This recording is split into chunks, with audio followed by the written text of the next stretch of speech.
Welcome to my channel Buzz. Gregory Peck finally talks about Robert Mitchum. Gregory Peck was born with the name Eldred Gregory Peck on April 5, 1916 in La Jolla, California. His childhood was not always easy. His parents got divorced when he was just a little boy, and his grandmother mostly raised him. Even with these early problems, Peck's tall height, strong presence, and quiet dignity made him special from a young age. After going to San Diego State College, he moved to the University of California, Berkeley, where he really got interested in acting. It was here that Peck found the skill that would change his whole life, and he soon decided to go after it with all his heart. In the 1940s, Peck started his career on the stage, and his hard work and natural talent quickly got him to Broadway. His performances got Hollywood's attention, and he made his first movie in Days of Glory, 1944. People right away loved his honesty, his ability to play characters with warmth and moral strength, and his amazing physical presence.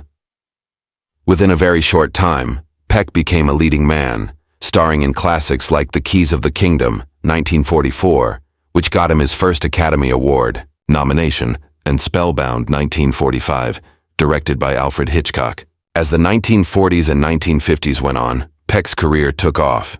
He became one of the top box office stars of that time, known for being able to play many different types of characters.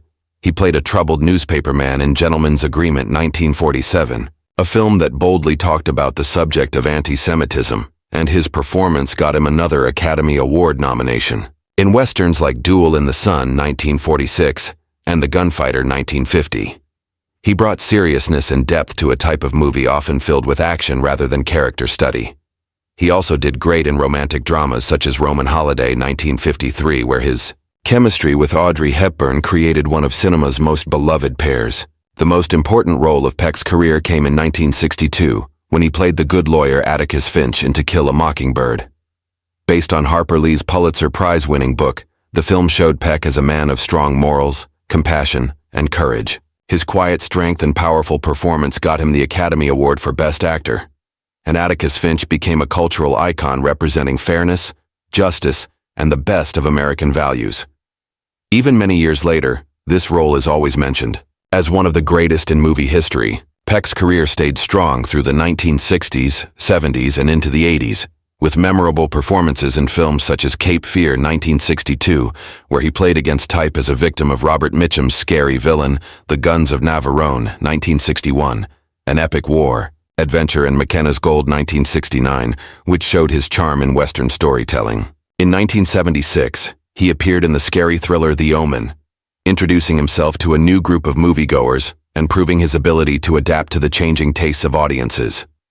Beyond his work on screen, Gregory Peck was admired for his honesty, compassion, and efforts to help others. He was outspoken on issues of social justice, civil rights, and freedom of expression. He supported liberal causes, gave his name and time to organizations promoting equality, and never backed down from taking a moral stand, even if it was unpopular. For his contributions to the arts and to society, he got many honors, including the Presidential Medal of Freedom in 1969, one of the highest civilian honors in the United States. In October 1942, during the early years of his rising career, Gregory Peck married Finnish-American Greta Kukkonen, 1911 to 2008. Greta, who had moved to the United States from Finland, was a woman of remarkable independence and business sense. She later became involved in charitable and humanitarian work, and during her lifetime she played an important role in the Finnish-American community in Los Angeles. With Greta, Peck built his first family, and together they welcomed 3 sons into the world. Their first child, Jonathan Peck, was born in 1944, followed by Stephen in 1946, and then Carrie Paul in 1949. Each child brought joy and happiness into Peck's life at a time when his career in Hollywood was also doing well. Although the marriage between Gregory and Greta lasted for over 10 years, the couple eventually grew apart with differences that could not be fixed. After years of problems, they officially divorced in December 1955, ending a 13-year marriage. The divorce was a painful chapter in Peck's personal life, but the most terrible blow came years later with the loss of his oldest son, Jonathan. June 26, 1975, Jonathan was found dead at his home in what authorities said was a suicide. He was only 30 years old. The tragedy left a permanent scar on Peck's heart, and it became a sadness he carried with him for the rest of his life. Speaking openly about the loss, Peck once admitted, "It's the most terrible thing that has happened to me in my life." You never get over a thing like that. His words showed the deep pain of a father who, despite his fame and achievements, could not protect his family from heartbreak. Those who knew Peck said that Jonathan's death deeply changed him, giving his quiet dignity and compassion an even deeper layer of empathy and seriousness. Only a short time after his first marriage ended, Gregory Peck found love again. On New Year's Eve in 1955, just one day after his divorce from Greta was finalized, he married the French-born journalist Véronique Pisani, 1932-2012. Véronique had first met Peck in 1952 while working as a reporter in Paris. She was assigned to interview him just before he left for Italy to film Roman Holiday, the picture that would become one of the most famous roles of his career. Their meeting left a lasting impression, and 6 months later, Peck reached out to ask her to lunch. That single gesture marked the beginning of a lifelong romance. The two soon became inseparable, united not only by love, but also by a shared love of culture, travel, and family life. Together, Gregory and Véronique welcomed 2 children. Their son Anthony Peck was born in 1956, followed by their daughter Cecilia Peck in 1958. Anthony grew up to follow in his father's footsteps, going after acting while also becoming known for his high-profile marriage to supermodel Cheryl Tiegs, though the union later ended in divorce. Cecilia also embraced the creative arts, becoming an actress, producer, and documentary filmmaker, carrying forward her father's legacy of thoughtful storytelling. Unlike Peck's first marriage, his second union lasted. Gregory and Véronique stayed married for nearly half a century from 1955 until his death in 2003.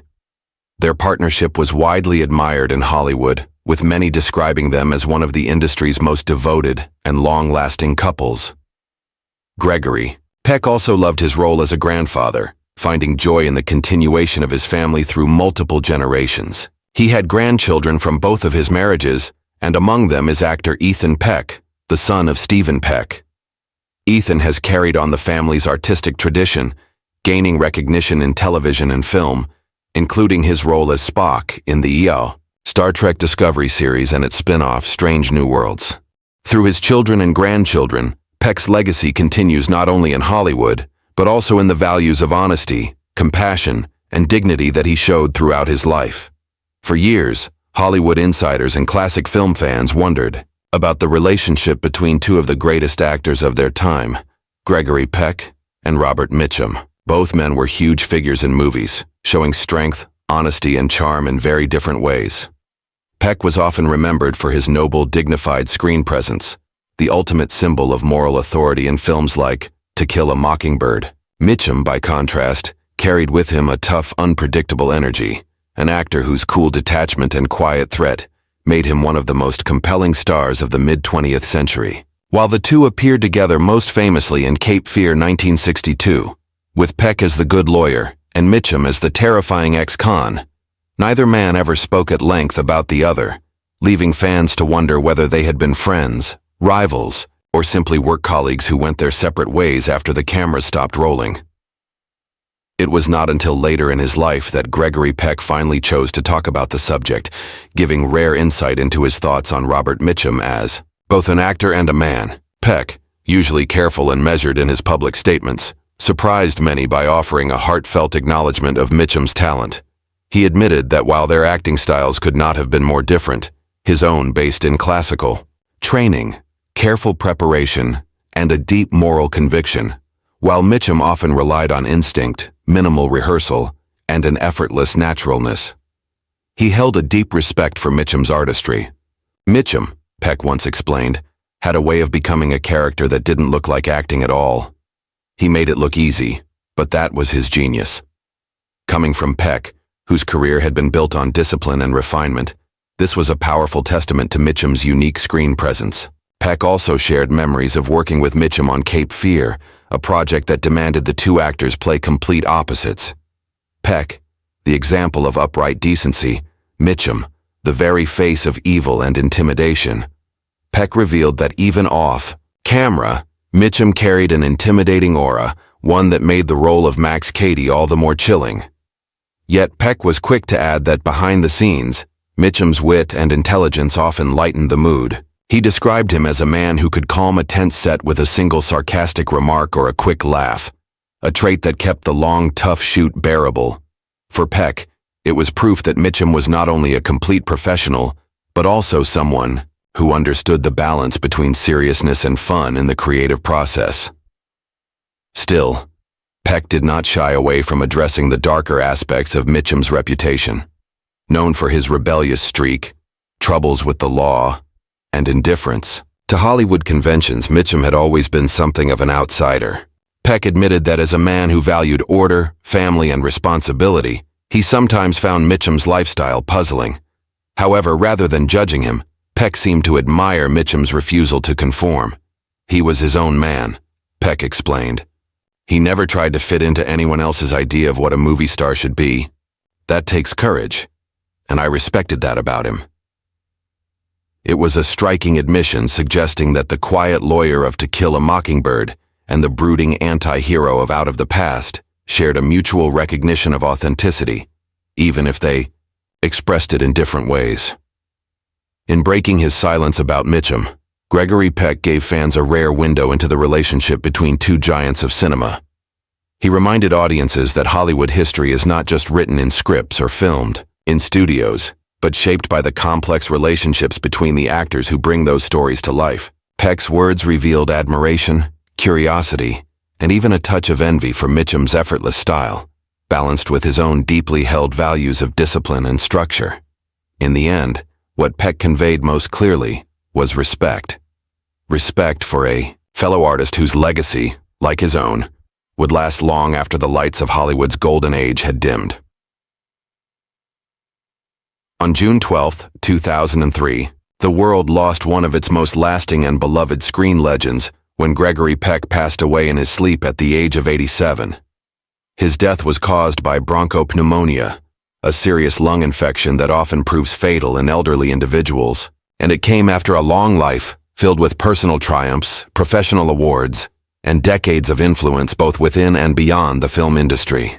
Peck's passing was not just the quiet end of a long career, but also the closing of a chapter in Hollywood's golden age, for he had been one of its most famous figures, admired for his dignity, his commanding presence, and the moral authority he brought to nearly every role he played.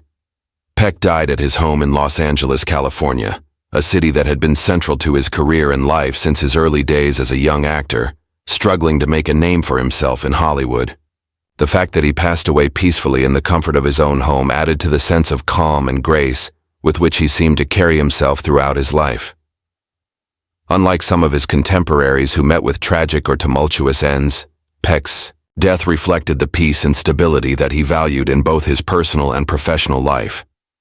At his bedside during those final hours was his devoted second wife, Veronique Pisani-Peck, who had been his constant companion for nearly 5 decades. The bond between Gregory and Veronique had been one of the defining aspects of his later life. They married in 1955, shortly after his divorce from his first wife, and together they built not only a family, but also a life rooted in shared ideals, charity work, and a love of the arts. Veronique, a French journalist whom he had met while on a press tour in Paris, brought into his life a worldly flair and steadfast support that helped sustain him through the peaks and valleys of fame.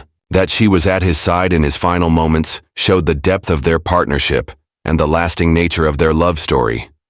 The news of Peck's death spread quickly across the world, and tributes poured in from fellow actors, directors, political leaders, and countless fans who had grown up watching him on the screen.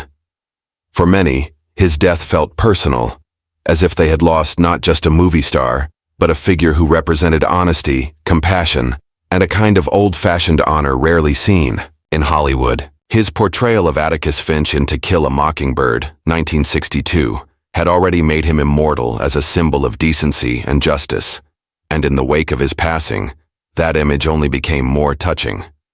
The quiet way in which he died, with Veronique nearby, seemed fitting for a man who had always shown a calm strength, never needing theatrics to command attention or respect. In the years that followed, Veronique worked tirelessly to preserve her husband's memory and legacy, ensuring that new generations would continue to learn not only about his career, but also about the values he stood for. Memorial services in Los Angeles were attended by some of the biggest names in Hollywood alongside family, friends, and admirers from all walks of life. His death marked the end of an era, but his presence lives on in the timeless roles he left behind, and in the quiet nobility of the life he lived.